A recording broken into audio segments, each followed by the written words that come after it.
Morning. So what do you make of what's happened on the markets in the last few days? Well, it's been an extraordinary period of instability stemming directly from the Chancellor's announcements on Friday. And it started, of course, with a drop in the value of the pound. It then spread to banks and building societies withdrawing hundreds of mortgage products. It's placed extreme pressure on the Bank of England to raise interest rates and hence mortgage rates more than they were planning. And yesterday we had a situation where a number of major pension funds were in danger of going off the cliff. So this has been an extraordinary rippling consequence of financial instability as a direct result of what the government announced last Friday. And the government would say the UK is not alone in suffering many of the pressures that we're under at the moment. They say that other countries are experiencing extraordinary levels of inflation, concerns about energy prices, and also their currency suffering against a very strong dollar as well. And they say that they have a plan for growth that is one that will help people in the long term. Well, the global context was precisely the reason why this shouldn't have been done. It's true that this was done at a time when inflation was already high, when there was some pressure on the bank to increase rates. That was precisely what compounded the mistake of last Friday. I mean, we said last Friday they're doing this at this moment, and it's running a huge risk with the public finances. So the global context is not a reason for the current financial instability we've seen since Friday. The global context meant they shouldn't have announced the package which led to it. You say that it runs a risk with the public finances, but Labour likes quite a lot of their plan, don't they? You're keeping the cut to income tax, the basic rate. You've got to look at this in the round rather than through the lens of individual measures. If you think about what's happened in recent years, we had to borrow a lot of money through COVID as a country. The markets understood that. They didn't overreact to that. Other countries did it too.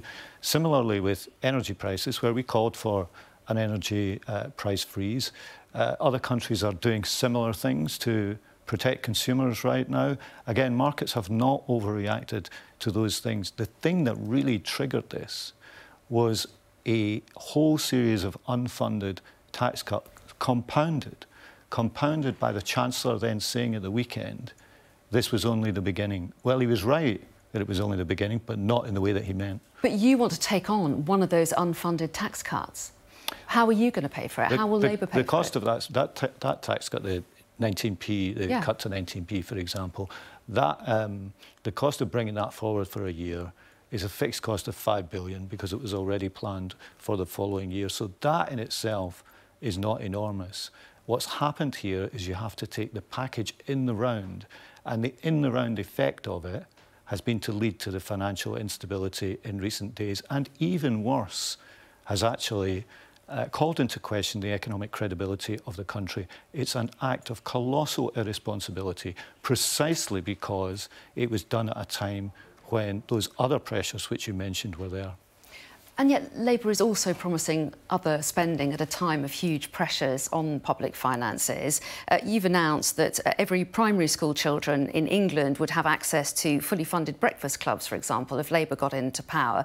Have you got a fully costed plan for that? Yeah, we do. I mean, one of the most egregious things that was announced last Friday was to get rid of the 45p rate of income tax for people earning over £150,000 a year. I mean, in effect, what the government announced was that they would borrow from my constituents in Wolverhampton in order to fund a tax cut for people earning over £150,000 a year. So we've said we would not go ahead with that.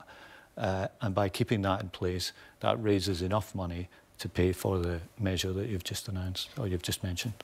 What do you want to see the government do now? I think they need to revisit this whole package. We've heard a lot of talk from ministers today about we're going to stay the course, we're not going to change course, we're going to stick with it, that kind of rhetoric. What's more important here is not saving face for the Prime Minister or the Chancellor. It's saving people's mortgages, saving their livelihoods. This has caused huge instability. It is a classic example of ideology over economics, and this is not a game. They are playing with the livelihoods of people, so they need to pause and reconsider.